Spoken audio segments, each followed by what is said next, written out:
Hello and welcome to my new beginner's guide on how to create a tactic on Football Manager 2024. Today I'm going to start with a 4-3-3. In my opinion, probably the most easiest formation to start with as a beginner. Defensively solid, good in the attack, scores goals, doesn't concede very many if you play it correctly. So what I'm going to talk through is how to start creating a tactic. Start from scratch, picking the formation, putting your players in, we'll discuss different roles you may be able to use all the way through from the defensive capabilities, midfield, whether you want to play a kind of a wide midfield, attacking midfielders, whether you want to maybe create like a 4-3-3 with three forwards.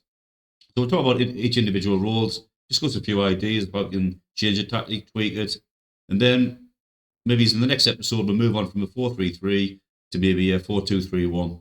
How you can kind of change our 4-3-3, make it a little bit more attacking, kind of develop your kind of tactic understanding from there. So from here, what we'll do is we'll create a new tactic, create our own style. So we're going to go for basically a 4-3-3, defensive midfielder, two centre mids, wingers, and the striker up front.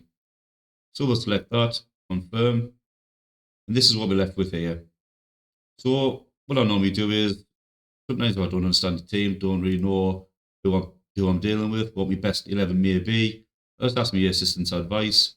So pick without restriction, pick best 11, then we have a starting point. So what I always do is, I always kind of go through the team, adjust the roles, better suit my players. Sometimes with a new team, it's hard to understand what that is. So you spend a little bit of time, look through your squad, look to see what you've got. Certainly your midfielders, do you have good ball playing midfielders? Do you have good ball winning midfielders? And that kind of determines how your tactic will flow, all the way from the goalkeeper to your defenders, to your midfield, obviously through to your attacking options as well. So starting with the goalkeeper, what I always look at, I always kind of play a sweeper keeper, either on defend or support. Very rare do I go sweeper keeper on attack, purely because I very rarely have a goalkeeper with that ability. You kind of talking maybe your Ter Stegens of Barcelona maybe, and your kind of high-end kind of quality goalkeepers there. But for me, very rare I have one of that quality. So to save kind of giving away possession or being a little bit too aggressive, I always just have either sweeper keeper on support if he is at a decent level, or sweeper keeper on defence. Looking to the centre backs, again, depending on the quality of the centre back you've got in terms of passing ability, I sometimes have them as a ball playing defender. More often than not, I'll start with just a centre back, central defender on defend, and kind of keep it very defensively sound. In the game, depending on my defensive midfielder in front of that back four, if he's a good ball playing defender, if he has great passing, great side players ball to the wings, I tend to maybe make him kind of a deep line playmaker. On either defend, want to be a little bit more defensively solid, or support if I've got a little bit more quality, I can maybe afford to be a little bit more aggressive. But again, it all depends on my centre backs.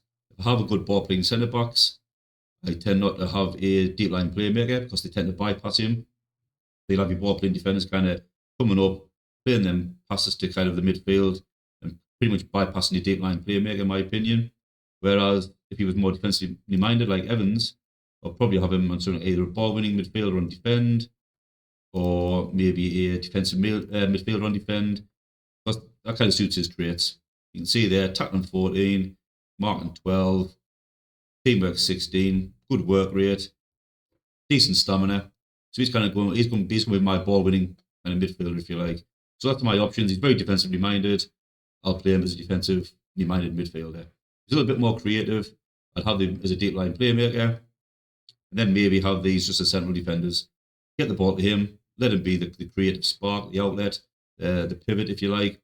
Kind of maybe play balls to the midfield, to the wing backs, play them through into the kind of central midfielders, if you like. So that kind of dictates where I'll go from defensive to be defensive midfielder. So good ball playing defender, I'll probably let them be that, and then I'll have a defensive midfielder in front. Not so good ball playing defenders, they're just central defenders on defend, and then the creative midfielder just ahead of them. Coming to the wing backs, I tend to change this around quite a lot depending on how I play. If I'm playing, again, it all depends who's in front of them. So for me, we've got Hume. He's already preset as a fullback. Looking at him, he's absolutely fantastic as a fullback. Good marking, tackling's fantastic, passing 14, great. Very, very much a fullback. Not so much pace, crossing's not great. dribbling isn't fantastic either. So very, very much a fullback in that respect. His best position is an inverted fullback, which we may discuss in a little while. But so at the moment, I'm looking at that and thinking, yeah, he can play as a fullback. If that's the case, I'll have a winger ahead of him because he won't look for the overlap. He may just run up and down this line, whereas Roberts will then continue that, run on, the guy getting across into the box. So if I have a winger on this side, he will very much be a fullback. I look to change him to an inverted winger or an inside forward, or maybe change him to a wing back on support or a wing back on attack. But for this kind of role, make it as a fullback, winger ahead of him. Now Jack Clark, I'm not kind of jumping ahead of the midfield here, but while we're on the kind of subject of kind of linking fullbacks and wing backs to whoever's in front of them, kind of attacking midfielders, inside forwards, inverted wingers, it's maybe worth discussing now because when you create attack, that's what you should be thinking about what's one player doing, or how that affect the player ahead of him, and vice versa. So in this case, we've got two wingers. Now, I kind of know how some of them play, I understand the team, and I know that these play more as an inside forwards, inverted wingers, very much an attacking kind of threat. So that's kind of what I'm aiming for. And I'll still keep him as a fullback. He will just kind of run up this channel. Roberts will then cut inside. Does leave a little bit of gap this top end, but as you can see, we've got everything covered here. The kind of analysis so far, so we're looking quite good. So I'll keep that as that. Clark again, I'll probably change him again to an inverted winger. Again, these are very much attacking players. I'll have a little look.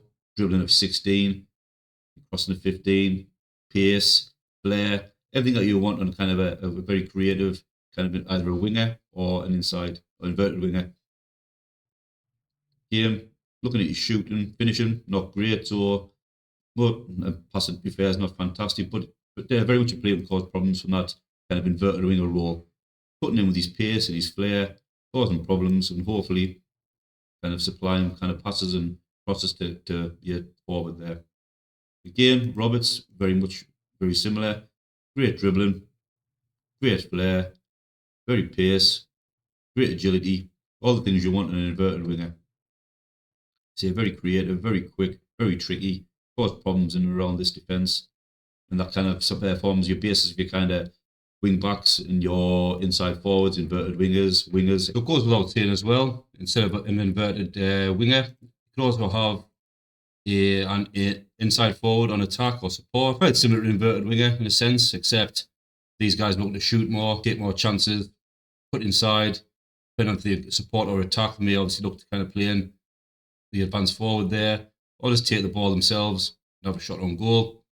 Tend to find that if kind of in the attacking phase, if you have your wing back coming up here, these guys will drift inside, waiting for the ball, hanging around this area. Equally, they may receive the ball in the wide areas.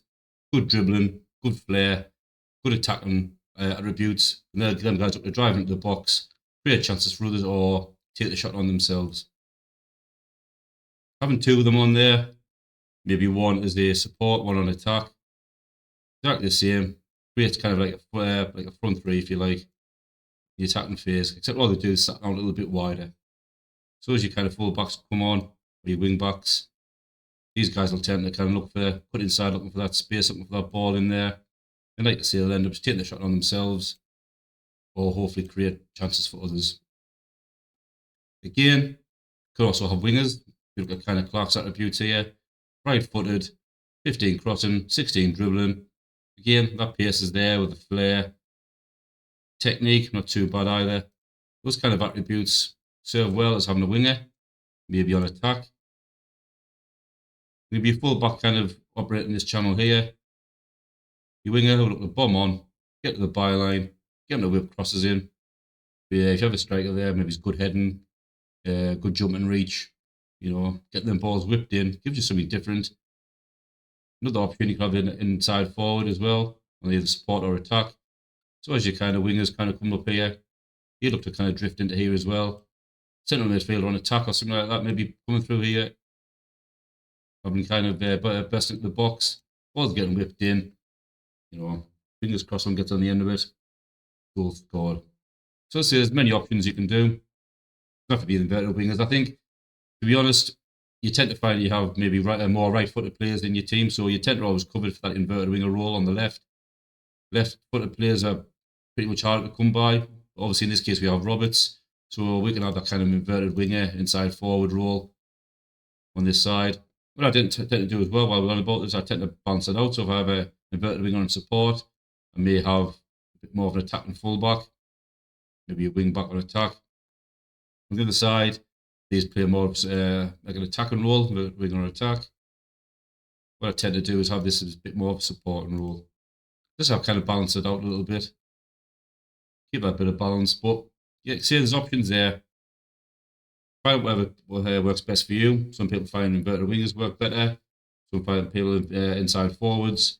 Having that winger, like I said before, if you're lacking left-footed players, you have an abundance of right players. Stick one over there. Stick one on a wing or an attack. Just gives you a little bit more of an option, something a little bit different. Then maybe take the wing back off here, go for something like a fullback on support, or even a fullback on attack if you like. But you can see there's options there. Lots of different kind of roles and kind of things you can mix up and change. It's about finding that one that works well for you. So for me, advanced forward, I want some kind of pace, acceleration. It's got, in terms of roots in here, it's good balance, good agility, bit half decent finishing. Certainly someone who would work well as an advanced forward, and that's his best position anywhere.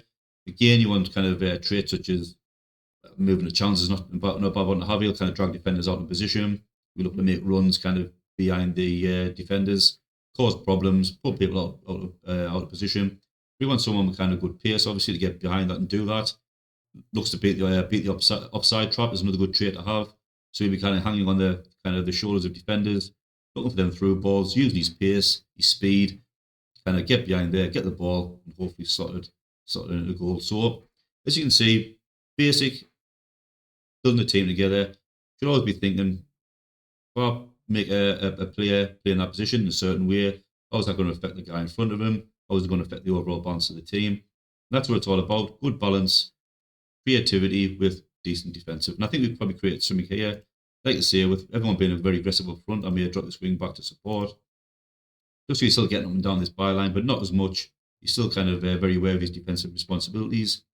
We've got a ball playing defender here, looking to come out and get passes into midfield, out wide. Defensive midfielder, kind of hanging back. And then as you kind of build this, you can kind of look at PIs again. This FM24, I've tended to find that less is more. So I tend not to put too many PIs on. As we discuss kind of team instructions, I'll drop back and explain what I do now, what I've learned. But, pretty much I tend to keep them as things are. Sometimes when we set midfielders, I may want them to be a little bit more aggressive. So the audio get further forward. If they go dribble, I might say dribble more, take more risks if they have fantastic passing. Certainly if they're the creative spark, in the team. Things like kind of DMs, they're already on kind of hold position, which you want them to kind of anchor down in that position, not deviate very far. Shoot less often though it's already in there, but I may put tackle harder if I'm going for individual instructions. So I want him to kind of not only be that defensive midfielder, but also get stuck to them tackles. Same with maybe a ball winning midfielder. He should already be encoding and tackle harder. But if I've got him on a box to box, I may kind of again get him to tackle harder if he has that ability. And there, you can see that's the kind of things I look to tweak. Don't go too much into depth of PIs. I may do another video and discuss that a little bit more depth. But as a beginner, I wouldn't get too bogged down. Sometimes you can overcomplicate things. So moving on to team instructions, I always like to start with a positive mentality, regardless of any save. I may change that in game, but more often than not, my teams are set up with positive mentality in mind. Possession, again, I tend to leave this kind of in the middle for now until I get a feel for the team. Passing to space, I very rarely use, and that's how players with great pace. And I'm not going to maybe be a little bit more direct. Maybe I'm a kind of a weaker team. So crosses, I tend to always have low crosses on. I tend to find mixed crosses and dodge your creativity down a little bit. Certainly if you don't have good headers of the ball, etc. But low crosses I tend to have on, and you tend to find that you get balls crossed in at a height anyway if the players who are tall, big, strong, good jumping reach. So you tend to kind of get a balance of that anyway. Lateral defence is one I tend to always have, certainly in this formation. You've got the players in front here. You've got good ball playing defenders, by all means, just the out of defence anyway. Even if you aren't using them as ball playing defenders, they still have that passing ability. These other ones, I have used these a lot more. I tend to use these once my team gets comfortable playing with each other, get all those green lines, players kind of in sync. Now, you always use these later on in the season if you want to kind of change things up. So, in this case, made up to overlap left, overlap right. That means obviously your kind of wingers and that, and your wing backs will bomb on. Your players in the centre of the pitch will hold on to the ball, look for that overlap, and pass that ball to them. Again, something I tend to kind of just leave off until I maybe want to change things up. But certainly, I made a shout to save here. I'm playing like a narrow diamond. But at the moment, I found that obviously focus play through the middle is a good one to have. Again, along with the overlap left, overlap right. So in that formation, it's very narrow. I love obviously wing backs bombing on. So all my players through the middle. Once the midfielders get that, they look for them wing backs, pass the ball through. That kind of tends to work really well. In this formation, it's very balanced, so I tend to just leave these off.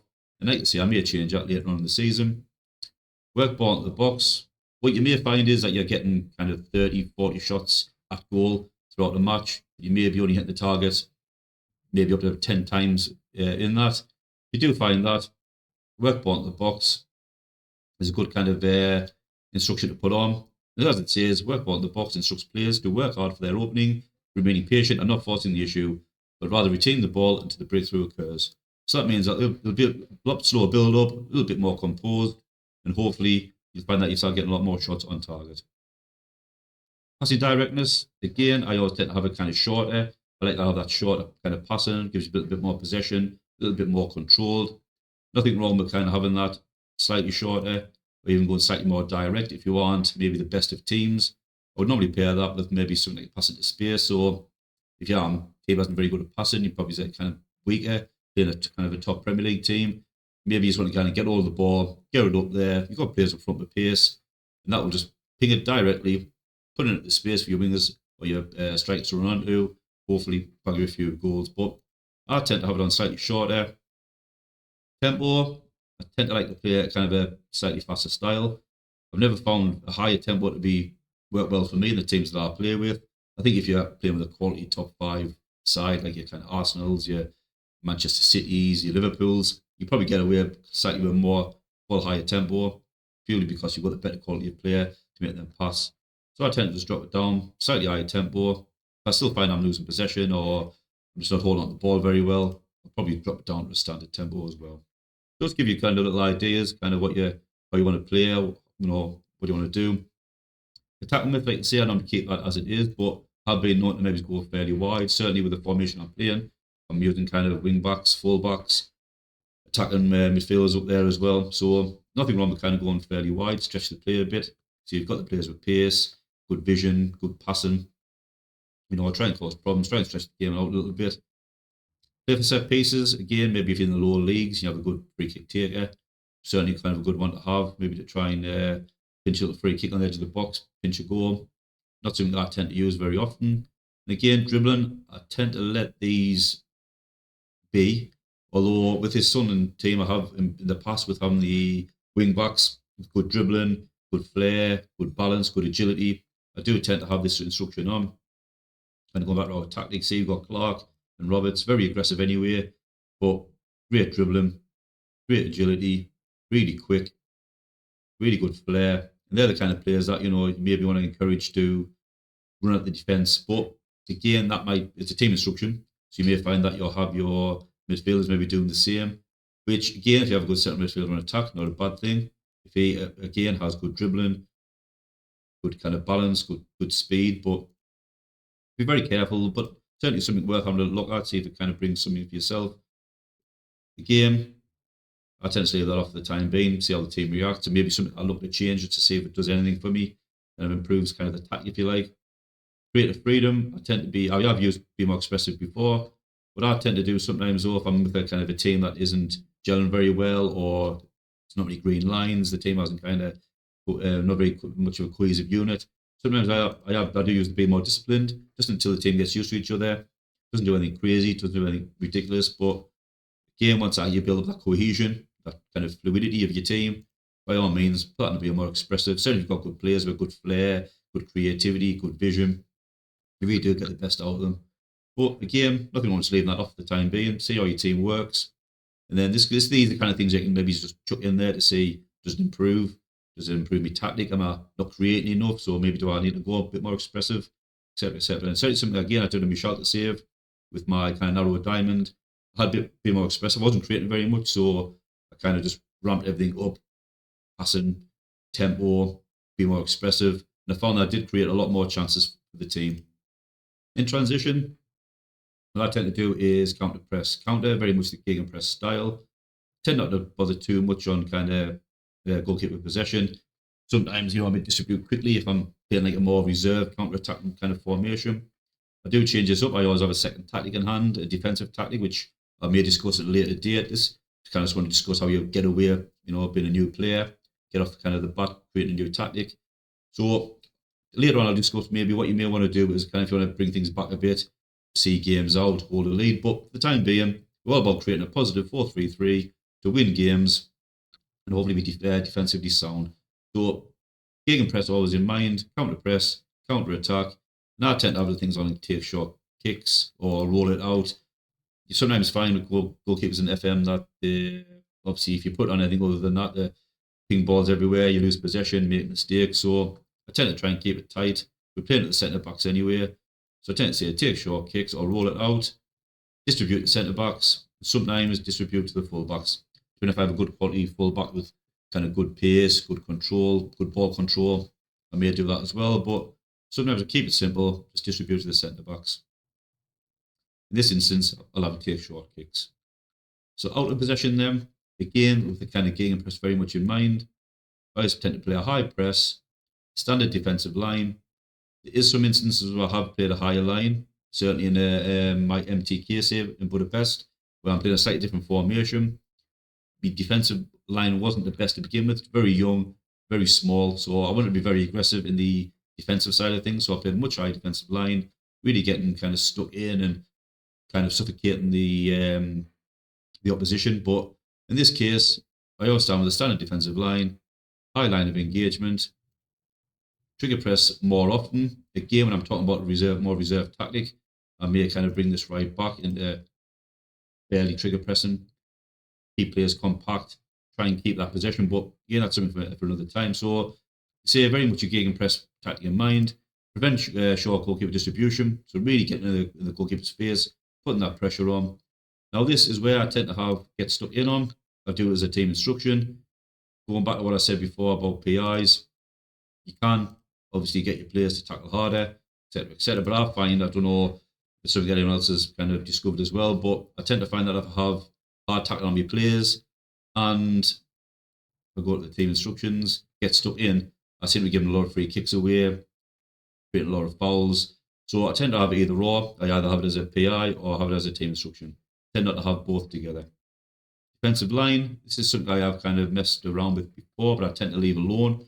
Step up more means your kind of defense will kind of look to step up and close the gap between midfield.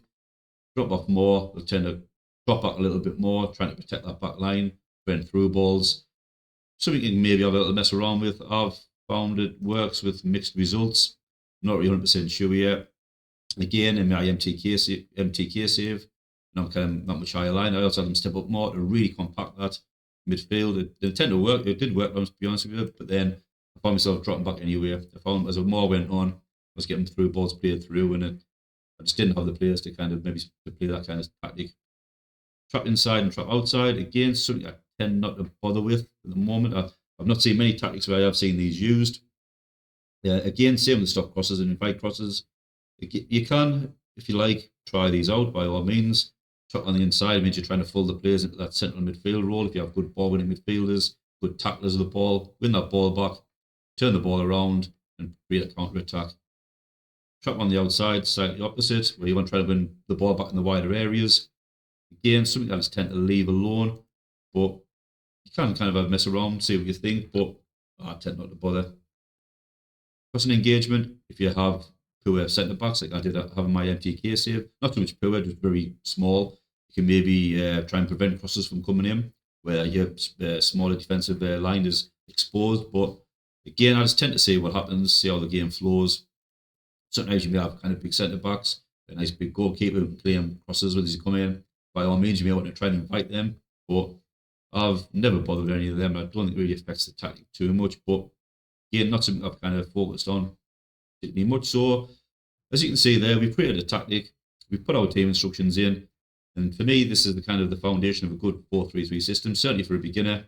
As you kind of develop things a little bit more, you can kind of get a little bit more creative. For example, we spoke earlier about a fullback. Now, looking at Hume here, he has the ability to play as an inverted fullback. So you click on inverted fullback on defend, it'll tell you exactly what this role does. Though, defensively, the inverted fullback will function much like the standard fullback. However, while a fullback will offer width to the attack, the inverted fullback will look to tuck inside after the build-up phase, acting more like an additional central defender. As a result of this movement, the inverted fullback will not seek to make overlapping attacking runs as often or to deliver crosses from higher up the pitch. Instead, they will focus more on providing defensive stability against counter-attacks. This role can be seen as a more defensive alternative to the inverted wingback role, which looks to operate more in central midfield areas. So what that's saying is if we have an inverted fullback on defend, instead of him, he will kind of get forward every now and again, but not as much. But in the kind of attacking phase of play, he will look to kind of tuck into here as a kind of another central defender. So, for example, if your wing back is kind of on attack and he's gone up there, or 9 may kind of shift across a little bit, well, that'll come here, and Hume should maybe tuck in as well, creating another 3-man defence. So you'll end up with something like that as you kind of the attacking phase is kind of going ahead. So what this does as well is not only does that give you kind of a little bit more kind of creativity going forward. You may want to have a kind of defensive midfielder now on support. He can go a little bit higher up. These defensive responsibilities don't matter as much now. You've got that extra defender slotting in. But what else you can do is have like a libero. So the libero, being on defend, is a central defender role that positions like a traditional centre back out of possession. However, in possession, the libero looks to step up into midfield and act as a pivot. The role is often combined with an inverted fullback to ensure that there's enough central defenders in the system at all times. So that's on the kind of defensive role. The support duty of the libero will step in the midfield when possession is secured and up the player through balls to the attacking teammates. So either or, what this libero is going to do is he steps up into the central midfield there, creating a double pivot, or inverted fullback on defend, will then drop in as a centre back. So there you go. So you kind of give you a little bit more defensive cover, while kind of this guy, the libero, drop into here, acting like a kind of a central pivot, either on defend or support. So game gives you a little bit more options, a little bit more creativity. Probably find that your kind of midfielders will then push up. You have your attacking midfielder pushing up there. And basically you create kind of 5 players in the attacking phase with a double pivot sat behind. So getting the ball, picking it out of these players here, great way to kind of maybe score goals and then while still remaining fairly defensively sound. So hopefully that's give you a kind of a few ideas on how to approach a 4-3-3. If you like the content, if I give you any kind of good ideas, good tips, please drop a like, subscribe for more kind of automatic notifications. We just help the channel and thank you very much. Bye for now.